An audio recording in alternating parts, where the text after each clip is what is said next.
Friends, જય Shri Krishna. Welcome back to my YouTube channel. તો અત્યારે વાગી ગયા છે 10. આજે તો બહુ લેટ ફ્રી થયા, કારણ કે લેટ ઉઠ્યા હતા, મોડા ઉઠ્યા હતા, એટલે મોડા ફ્રી થયા. તો જસ્ટ મેં કચરા પોતા કરી નાખ્યા. મારી મમ્મી કપડાં વોશ કરે છે, તો સાવ આવ્યા છે. હવે ફળિયું આ બધું ધોવાનું બાકી છે, તો બસ હવે ફળિયુંને ધોઈ નાખીએ. અને મારે વિડીયોને એ પણ એડિટ કરવાનું છે, તો એડિટ કરીશ. અને આજે નરસિંહ જયંતિ છે, તો નરસિંહ જયંતિની બધાને ખૂબ ખૂબ મંગલ વધાય. તો ચલો હવે ફટાફટ કામ કરી લઈએ. આજે બપોરે રસોઈ નથી, આજે નરસિંહ જયંતિ રહ્યા છીએ, એટલે બસ ખાલી ફરાળ છે, એટલે વેફરને એવું તળી નાખશું. તો ચલો મળીએ પછી. તો મારી મમ્મી શાકભાજી લઈને આવી ગયા. હા મમ્મી, દૂધ અને શાકભાજી. હમણાં દૂધ વધારે જોઈએ છીએ, વધારે થાય. આ બાજુ જુઓ તો મમ્મી, ગુવાર લઈ આવ્યા. આજે તો રહ્યા છીએ અમે, એટલે કાલ માટે. કા મમ્મી, ગુવાર લીધો અને સામગ્રી લીધી ને એવું બધું લીધું. ભરવા માટે મેં આ રીતના ગોઠવા છે. હવે મારા મમ્મીને બતાવીશ હું, અને પછી આને લગાડી દઈશ. એટલે વેફર તળાઈ ગઈ છે. આજે વેફરનો જ ઉપવાસ છે, એટલે વેફર અને કેળા બંને ખાઈ લેશું અત્યારે ફરાળમાં. તો ચલો આવી જાઓ બધા ફરાળ કરવા. તો અત્યારે વાગી ગયા છે 5:15, અને આજે તો મહેમાનવારી હતી ને ફોન, એટલે પુસ્તક વાંચી લીધા ને પછી મારી ફ્રેન્ડ છે ને એના મમ્મીની આવ્યા હતા. એનું જે રેઝિનનું મેં એની ફોટો ફ્રેમ બનાવી હતી ને, તો એ લેવા માટે, એટલે એ બધા એ છે કે બાટવાથી આવ્યા હતા, એટલે બેઠા ને એવું બધું. અને પછી ફોન, એટલે એમાં ટાઈમ કેમ જતો રહ્યો ને, તો કંઈ ખબર જ ન પડી. વાગી ગયા છે 5:15, અને અહીંયા મારા મમ્મી ભરત ભરે છે. હજી ભરવાનું તો. કામ મમ્મી? હા, આજ તો છેક લીધું જ નથી ને અત્યારે છેક લીધું. કામ મમ્મી? ટાઈમ જ નથી. હજી મારા મમ્મીને કીર્તન ગાવાનું છે, એટલે એ કીર્તન ગાશે ને પછી અમે છે દર્શન. સરાવત ગૈયા વન મે શ્યામ સરાવત ગૈયા, શ્યામ સરાવત ગૈયા વન મે શ્યામ સરાવત ગૈયા, વૃંદાવન में बंसी बजाई, बेटे कदम्ब की छैया वन में श्याम सरावत गैया, प्रांत प्रांत के भोजन करके पठइए यशुमती मैया, सूरदास प्रभु तुम चिरंजीव, तुम चिरंजीव, तेरो कुंवर कन्हैया वन में श्याम सरावत गैया, श्याम सरावत गैया वन में श्याम सरावत, श्याम सरावत, श्याम सरावत गैया. જઈ શકે જય. તો જો ફ્રેન્ડ્સ, અત્યારે વાગી ગયા છે 6, અને અહીંયા બધો પ્રોગ્રામ ચાલે છે અમારે. તો માંડવીનો ભૂકો રેડી થઈ ગયો છે. અહીંયા ચીકુ શેક કરવું છે સાંજ માટે, તે ચીકુને મેં કટ કરી લીધા છે. એનો વિડીયો તમારી સાથે શેર કરીશ. અને અહીંયા છે ને, જો રાજગરો છે ને પીસી લીધો છે. હવે રાજગરાનો શીરો કરવાનો છે, એટલે ચીકુ શેક હમણાં બનાવી લઈએ ને પછી રાજગરાનો શીરો કરવો છે. દૂધ લઈ લ્યો મમ્મી. નહીંતર તો હું જ બનાવું, પણ આજે વિડીયો મેં કીધું થોડો શૂટ કરી લઉં તમારા માટે, એટલે હું વિડીયો શૂટ કરું છું ને મારા મમ્મી બનાવે છે. કા મમ્મી? જો મારે એક વખત છે ને હવે ફ્રીજે ક્લીન કરવું છે. કા મમ્મી? નહીં નહીં, તો તો ચીકુ શેકને 2 વખત તમારે થાય. જરીક દૂધ નાખો એટલે એકદમ સરસ પીલાય છે. તો સરસ છે ને, ઘટ થઈ જાય, કટકા નથી રહ્યા નહીં. એ એવું એકાદું જઈશું, હું કટકા નથી. આવી રીતના કરો ને કટકા, ને ખાંડ પછી એડ કરવાની. નાખો, ચીકુ સ્વીટ છે એટલે બસ બસ બસ. ચીકુની મીઠાશ કેવી છે એના ઉપર છે ખાંડને એડ કરવાની, ને ફરી દૂધ કરવાનું. આ શેક એવું હોય છે કે એકદમ ઘાટું નહીં અને પતલું પણ નહીં, વચ્ચેની તમે થિકનેસ રાખો ને તો બહુ સરસ લાગે છે. અને મલાઈ સાથેનું દૂધ હોય ને તો એ એડ કરવાનું તો બહુ સરસ બને.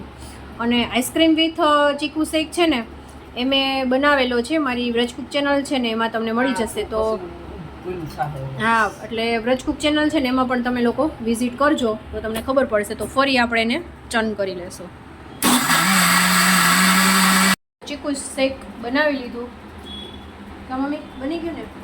જો તમને બતાવું, મસ્ત બની ગયું છે, એકદમ સરસ. આની થિકનેસ છે ને સેજા મલાવો તો મમ્મી એટલે ખબર પડે. જો આ રીતની છે ને એની થિકનેસ રાખવાની, એકદમ બહુ જાડું નહીં બહુ પતલું નહીં. કા મમ્મી? એટલે છે ને પીવામાં તમને ફાવે, નહીંતર ન ફાવે. જો બતાવું તમને, જો આ રીતના છે ને માપે રાખવાનું. જે રાજગરાનો શીરો વાર લાગે બહુ, એકદમ એને છે ને બ્રાઉન ઉપર થવા દેવાનું હોય ને એટલે બહુ વાર લાગે. એટલે હા, શેકાતા છે ને એટલે વાર લાગે.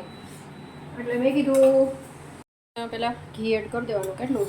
1.5 ચમચી કરો. હવે એને શેકવાનું,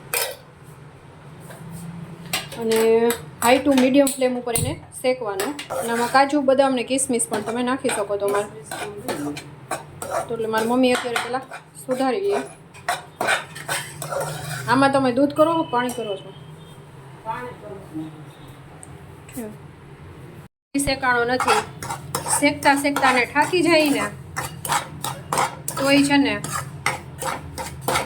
શીરો કોઈ રીતે શેકાય નહીં, નહીંતર તો કાચો લાગે. એટલે એવું છે. તો આમાં છે ને પાણી કે દૂધ તમે તમારી ચોઈસ પ્રમાણે એડ કરી શકો છો. અને થોડુંક પાણી છે ને વધારે પ્રમાણમાં લેવાનું. આપણે જે ફાડા લાપસી કરીએ ને કેવી રીતના, એટલે એકદમ સરસ રીતે બફાઈ જાય. શેકાઈ તો ગયું હોય પણ બફાઈ જાય એટલા માટે. તો અહીંયા ખાંડ મેં એડ કરી દીધી. ખાંડ અડધો વાટકો લીધી છે. જે રીતના આ સ્ટેજ ઉપર તમારે છે ને ખાંડ એડ કરવાની, જ્યારે ઘી થોડું તમને છૂટું પડવા લાગે ને ત્યારે. એટલે ખાંડને તમે જેવું સ્વીટનેસ જોતું હોય ને એ રીતના પ્લસ માઇનસ કરી શકો છો. ખાંડ મેલ્ટ થઈ જાય ને ત્યાં સુધી એને રાખવાનું. તો શીરો એકદમ મસ્ત બનીને રેડી થઈ ગયો છે. હવે બીજી તપેલીમાં એને ટ્રાન્સફર કરી દઈશ. શીરો બનાવી રહી તો પરસેવે રેબઝેબ થઈ ગયા. ને કેટલા વાગ્યા જોઈ લઈએ આપણે. વાગ્યા છે 6:30. મમ્મી દર્શન કરવા જવા છે?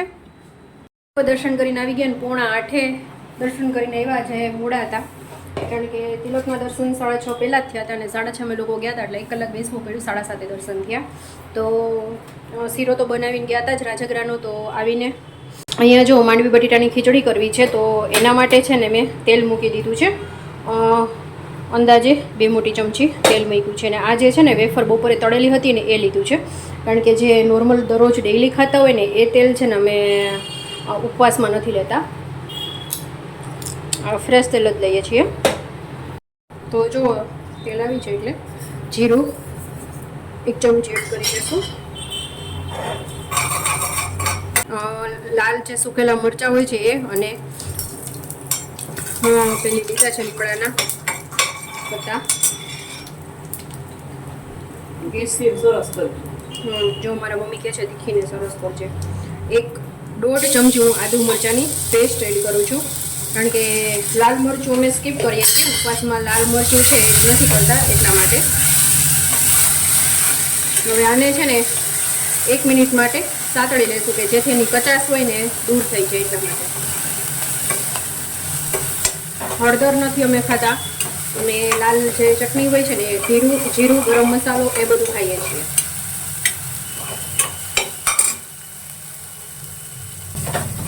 આ રીતના તમે બનાવજો ફ્રેન્ડ્સ, બહુ સરસ થશે. અમને લોકોને તો બહુ ભાવે છે. પછી જો અહીંયા બટેટા લીધેલા છે ને આવી રીતના નાના નાના પીસીસ કરી લીધા છે. હવે એડ કરી દઈશું.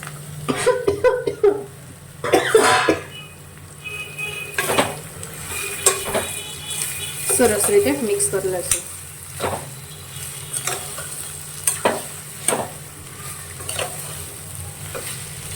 અને આને છે ને 4 થી 5 મિનિટ માટે તેલમાં જ સાતળવા દેશું કે જેનાથી ટેસ્ટ બહુ જ સરસ આવશે ફ્રેન્ડ્સ. હવે આપણે બીજા મસાલા છે એડ કરી દઈશું.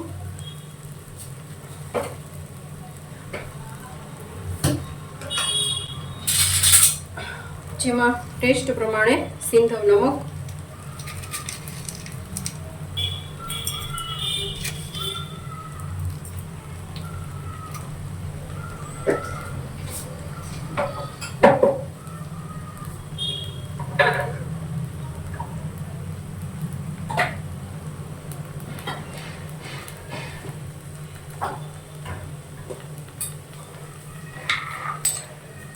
પછી લેશું હાફ ચમચી તીખાની ભૂકી,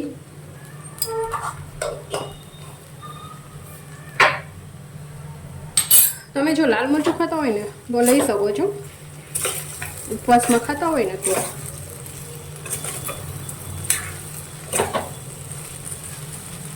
મીઠાની જો કે ગોળીઓ દેખાય છે પણ એમાં મેલ્ટ થઈ જશે, હમણાં પાણી આવશે ને પછી. તો આવી રીતના 5 મિનિટ ઉકાળી શું લેવું, સાતળી લેશું એને કે બટેટા મસાલો એકદમ સરસ રીતે કૂક થઈ જાય. લીંબુનો રસ એડ કરી દઉં છું. જો તમે એલ્યુમિનિયમનું કુકર યુઝ કરતા હોય ને ફ્રેન્ડ્સ તો એકદમ પૂરું થઈ જાય ને કુકિંગ પ્રોસેસ તમારી પછી એડ કરવાનું છે. આ સ્ટીલનું કુકર છે એટલે અત્યારે એડ કરું છું. બધા કહે છે કે એલ્યુમિનિયમ જે કુકર હોય છે ને તેમાં કરતા હોય તો ત્યારે લીંબુ ન કરાય જ્યારે કુકિંગ પ્રોસેસ થતી હોય ને ત્યારે. તો 5 મિનિટ થઈ ગઈ છે. હવે આપણે એમાં પાણી એડ કરવાનું છે.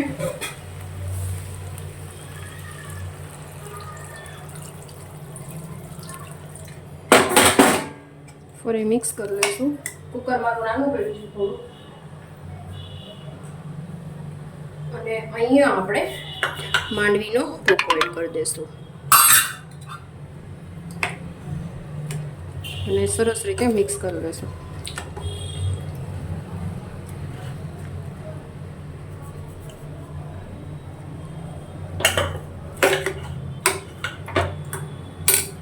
ઢાંકણ ઢાંકીને 3 વિસલ પાડી લઈશું.